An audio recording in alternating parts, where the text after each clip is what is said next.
Hello students, how are you. Students, आज का जो हमारा टॉपिक है वो है बायोस्फीयर। तो बच्चों, इससे पहले जो है हमने बायोस्फीयर से पहले हमने लिथोस्फीयर, हाइड्रोस्फीयर एंड एटमॉस्फेयर के बारे में पढ़ा। और आज का जो टॉपिक है वो होगा हमारा बायोस्फीयर। तो बच्चों, आपने ना जैसे ही हमने ये जो लेसन स्टार्ट किया था, तो उसके अंदर स्टार्टिंग के अंदर एक पिक्चर थी जिसके अंदर जो सर्कल दिए गए थे और सर्कल के जो सेंटर पॉइंट के अंदर जो है बायोस्फीयर को जो वो मार्क किया हुआ था। तो यहाँ पे नो डाउट कि बायोस्फीयर का मीनिंग यही है कि जो जहाँ तीनों चीज़ें जो है वो इकट्ठी हो जाए। अपना landmarks, water bodies and air marks, ये तीनों जब इकट्ठी हो जाती हैं तो वो बन जाता है हमारा बायोस्फीयर। तो आज हम इसी के बारे में इसी बायोस्फीयर की डिटेलिंग जो हम करने जा रहे हैं। The narrow shapes where the three realms land, water and air meet is called the biosphere.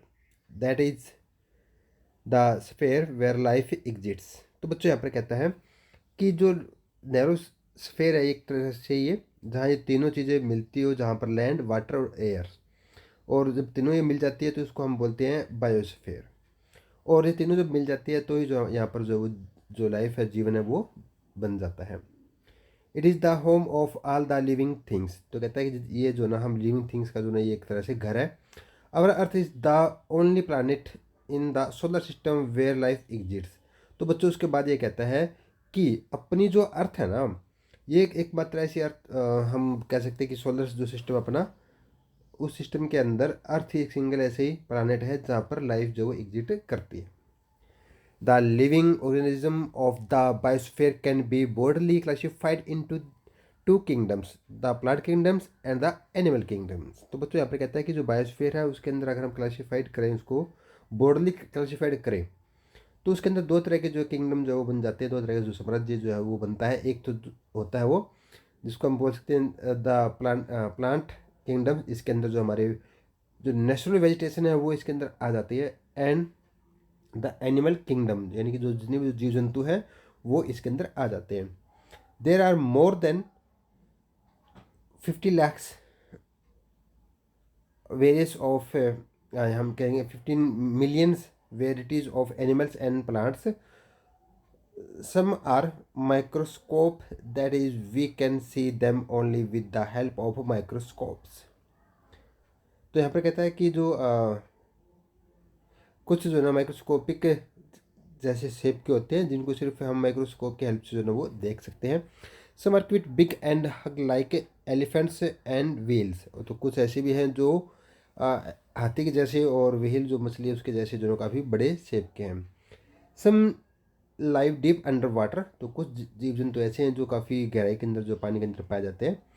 Others roam about on the earth और इन देयर एयर। और कुछ ऐसे भी हैं जो अर्थ पर और जो हवा के अंदर जो है वो जैसे उड़ते पक्षी वो रहते हैं।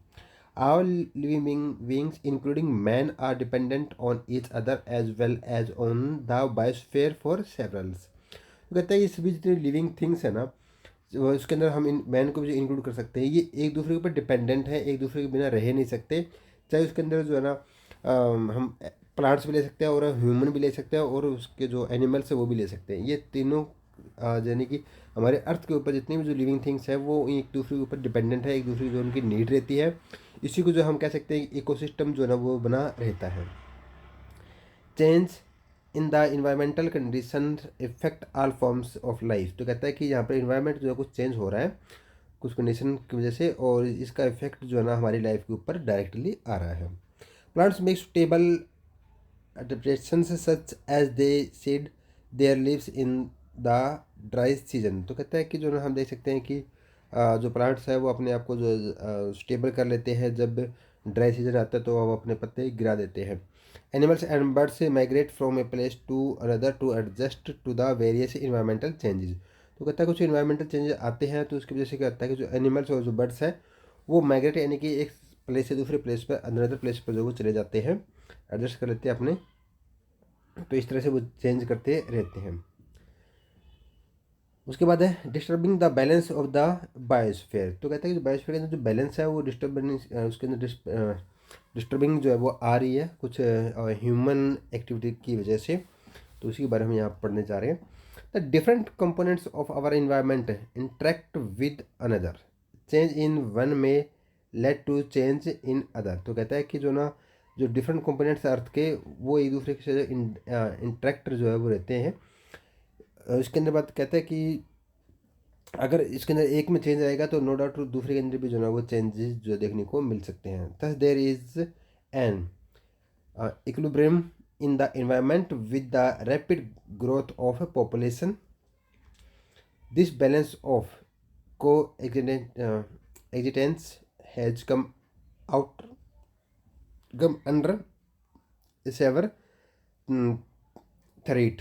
तो यहाँ पर कहता है कि जो इन्वायरमेंट है हमारा उसके अंदर क्या हो रहा है कि हम देख सकते हैं कि जो पॉपुलेशन वो लगातार जो वो बढ़ती जा रही है, और उससे क्या हो रहा है कि जो बैलेंस जो है वो थोड़ा सा बिगड़ता जा रहा है। Natural resource are being exploited recklessly to meet the various need of the additional population. तो कहता है कि जो एडिशनल पॉपुलेशन हमारी जो एक जनसंख्या जो है ना हम कह सकते हैं कि अननेसेसरी जो ग्रोथ हो रही है उसकी वजह से क्या हुआ कि जो हमारे नेचुरल रिसोर्स है उनका जो ना एक्सप्लॉइटेड यानी कि बहुत ज़्यादा शोषण जो है वो हो रहा है, जो वेरियस जो नीड हमारी to meet the demand of the growing population for land, food, clothing, houses, transportation, etc. We are using up the earth resource like coal, oil, etc., which take million of year to regenerate। तो बच्चों यहाँ पर क्या कहता है कि जो population बढ़ रही है लगातार, तो लगातार पॉपुलेशन बढ़ेगी तो पॉपुलेशन बढ़ने के साथ जो है क्या होगा, डिमांड भी जो है वो बढ़ती जाएगी। और डिमांड क्या होगी, जैसे लैंड की डिमांड होगी, फूड की डिमांड होगी, क्लोथिंग की डिमांड, हाउसिंग की डिमांड, ट्रांसपोर्ट की भी डिमांड जो है वो बढ़ती जाती है। उसके साथ साथ क्या कहता है कि अर्थ के ऊपर जो मिलने वाले रिसोर्स है फॉर लाइक कोयल है, ऑयल है, एलपीजी गैसेस है, जो अदर सोर्सेज है उनका भी जो है क्या होता है कि हम उसका यूज़ करेंगे। और ये ऐसे रिसोर्सेज हैं जिसको बनने में जो है रिजनरेट होने में जो है मिलियन ईयर्स जो वो लग जाते हैं। We are cutting down trees and clearing forest to create more space for human settlements. कहता है कि हम लगातार क्या कर रहे हैं, जो ट्री है उनको कट कर रहे हैं, उनको काट रहे हैं, और जो फॉरेस्ट है उनको क्लीन कर रहे हैं। क्यों कर रहे हैं, क्योंकि हमें चाहिए मोर स्पेस, बहुत ज़्यादा जगह चाहिए जहाँ पर ह्यूमन सेटलमेंट्स भी मानव जो ना ह्यूमन जो ना अपनी घर बना सके, वहाँ पर वहाँ रह सके, वहाँ एग्रीकल्चर कर सके। Trees hold the top tilled soil firmly. तो कहता है जो ट्री जो ना वो जो सॉइल जो होते हैं उसकी जो टॉप जो लेयर है उसको जो ना वो बनाए रखते हैं। With cutting down of tree the fertile soil get washed away. और जैसे ही जो अगर हम ट्री को जो काट देते हैं, जंगलों काट देते हैं, तो जो फर्टाइल सॉइल जो है ना वो हवा से और पानी की वजह से जो है वहाँ से वास हो जाती है, वो इरोजन हो जाती है। The absence of trees reduce rainfall and turns areas into desert. तो यहाँ पर कहता है कि जो हमारे अगर ट्री जो ना एब्सेंस हो जाएंगे भी, अब कम होते जाएंगे, तो उससे रेनफॉल भी कम हो जाएगी। रेनफॉल कम होगी तो क्या होगा कि जो डेजर्ट एरिया है उसमें इंक्रीजिंग आएगी। We are harming the environment not only by using up all resource but also by polluting it. तो एक समस्या ख़त्म नहीं हुई, उससे पहले एक समस्या और आ गई है यहाँ पर। वो कहता है कि जो ना हम इन्वायरमेंट को जो ना उसके जो रिसोर्स है उनको लगातार यूज़ नहीं कर रहे, साथ के साथ जो हम उसको पोल्यूटिंग भी कर रहे हैं, हम उसको प्रदूषित भी कर रहे हैं। यानी कि दोहरा मार होगी यहाँ पर। एक तो कहता है कि जो हमने उसके जो रिसोर्स है वो हम यूज़ कर रहे हैं, अननेसेसरी यूज़ कर रहे हैं, इतनी नीड नहीं है फिर भी इसको हम बहुत ज़्यादा यूज़ कर रहे हैं। और ऐसे रिसोर्स जो बनने में जो ना मिलियंस ईयर्स लग जाते हैं, बट फिर भी जो हम अपनी जो हरकतों से बाज नहीं आते, हम लगातार उनको यूज़ करते आ रहे हैं। साथ के साथ अगर हम उनको यूज़ भी कर रहे हैं तो साथ के साथ क्या कर रहे हैं, हम अपने जो इन्वायरमेंट है उसको पोल्यूटिंग भी कर रहे हैं, उनको प्रदूषित कर रहे हैं, हम उसको डबल नुकसान जो है पहुँचा रहे हैं। यहाँ पर एक तो उनके रिसोर्स यूज़ कर रहे हैं नेसेसरी, प्लस में जो हम उसको पोल्यूटिंग भी कर रहे हैं। Factory dumps and discharge are continuously polluting water bodies as well as the air. तो कहता है कि जो फैक्ट्री डंप्स यानी कि फैक्ट्री से जो निकलने वाले जो पदार्थ है और जो वाटर जो है जो निकलता है फैक्ट्री से वो काफ़ी पोल्यूटेड होता है। तो यहाँ पर कहता है कि वाटर बॉडीज़ को भी यहाँ पोल्यूटेड कर रहा है, साथ के साथ एयर को भी जो है वो पोल्यूटेड कर रहे हैं, क्योंकि एयर में के अंदर जो है स्मोक जो है वो स्मोक जो है वो छोड़ रहे हैं। साथ के साथ जो एक तरह से जो पोल्यूटिंग वाटर है वो भी जो है वाटर बॉडीज के अंदर जो है वो छोड़ देते हैं। तो दोनों साइड से जो है वो हम जो है अपन उसको पोल्यूटिंग कर रहे हैं।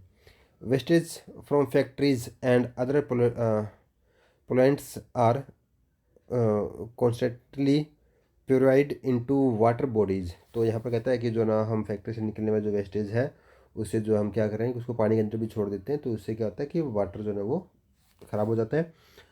Smoke from factories and motor vehicles is also polluting the air with harmful and potions gases. तो ये कहता है कि जो ना फैक्ट्री से निकलने जो धुआं प्लस में मोटर व्हीकल से निकलने वाले जो स्मोक है, धुआं है, उससे हम बात जो हमारे एयर है उसको प्रदूषित कर रहे हैं। और उसके साथ जो ना हम उससे जो जहरीली गैस है वो भी जो हम उसके अंदर जो है मिला रहे हैं। The increase amount of carbon dioxide in the atmosphere has increase the global temperature, this is called global warming. तो बच्चों यहाँ पर क्या कहता है कि जैसे जैसे हम जो स्मोक कर रहे हैं फैक्ट्री से और मोटर व्हीकल से, उससे क्या हो रहा है कि कार्बन डाइऑक्साइड गैस है ना, वो गैस हमारे इन्वायरमेंट में उसकी इंक्रीजिंग हो रही है, बढ़ रही है। और उसकी वजह से क्या होता है कि जो एटमोसफेयर का जो टेम्परेचर है वो लगातार बढ़ता जा रहा है। इसी को जो हम क्या बोलेंगे, ग्लोबल वार्मिंग जो है वो बोलेंगे। Attempts to check the misuse if we wish to maintain the environmental balance. तो ये कहता है कि हमें जो है वो इन्वायरमेंट जो बैलेंस है उसको मेंटेन करना है। We must use our resource wisely, हमें जो है अपने रिसोर्स को तो यूज़ करना ही है। We must make effort to control the pollution of air water and land, और हमें जो ना एफर्ट करना चाहिए कि जो पोल्यूशन हम फैला रहे हैं उसको कंट्रोल करें, जैसे चाहे वो एयर पोल्यूशन है, चाहे वाटर पोल्यूशन है, चाहे वो लैंड पोल्यूशन है। Tree should be planted on a large scale, कहता है कि जो ट्री हमें जो ना बिल्कुल नो डाउट कि हमें जो प्लांटेड करना चाहिए, पेड़ पौधे बहुत ज़्यादा मात्रा में जो हमें लगाना चाहिए लार्ज स्केल के ऊपर। Factory should not be allowed to discharge their waste directly into the rivers. तो कहता है कि फैक्ट्री पर जो है ये ऐसा कानून बनना चाहिए कि वो जो डिस्चार्ज जो भी कर रहे हैं पानी को, उसको डायरेक्ट जो ना रिवर के अंदर ना डाले, हो सके उसको जो ना फिल्टर करें। The discharge should be treat and use for irrigating the fields. तो कहता है कि जो डिस्चार्ज किया जा रहा है उसको रिट्रीट किया जाए और उसको यूज़फुल बनाया जाए, और उससे जो ना इरीग्रेटिंग की जाए। इरीग्रेशन यानी कि पौधों जो फसल होती है हमारी उसमें पानी लगाने के लिए जो ना उसको यूज़ कर सकते हैं। The delicate balance of nature must be maintain not only for the peasant life but also for the several of futures life of the earth. तो कहता है कि अगर हम ऐसे करेंगे तो सबसे बात यह कि जो नेचर को जो ना हम एक तरह से बैलेंस कर देंगे, उसको मेंटेन करेंगे, और ये हमारे प्रेजेंट जो लाइफ है उसके लिए भी बहुत अच्छी बात है, जो जिससे जो हम उसमें सेवरल भी उसमें जी सकते हैं, और साथ के साथ जो हमारी फ्यूचर लाइफ जो है वो अर्थ की वो भी जो उसमें बढ़ सकती है।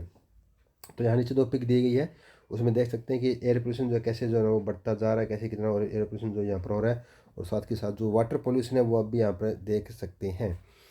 तो ये था हमारा लेसन, जिसके अंदर जो ना जो लास्ट जो टॉपिक है वो काफ़ी हम कह सकते हैं कि हमारे लिए काफ़ी इंपॉर्टेंट है वो टॉपिक, कि हमें जो ना अपनी इन्वायरमेंट को जो ना नीट एंड क्लीन रखना है, और हो सके तो हमें ज़्यादा से ज़्यादा जो है ट्री प्लांटिंग जो है वो करनी होगी, ताकि आप अपने जो इन्वायरमेंट को जो है वो क्लीन कर सकें। तो स्टूडेंट्स आज के लिए इतना ही। Thank you friends and have a nice day.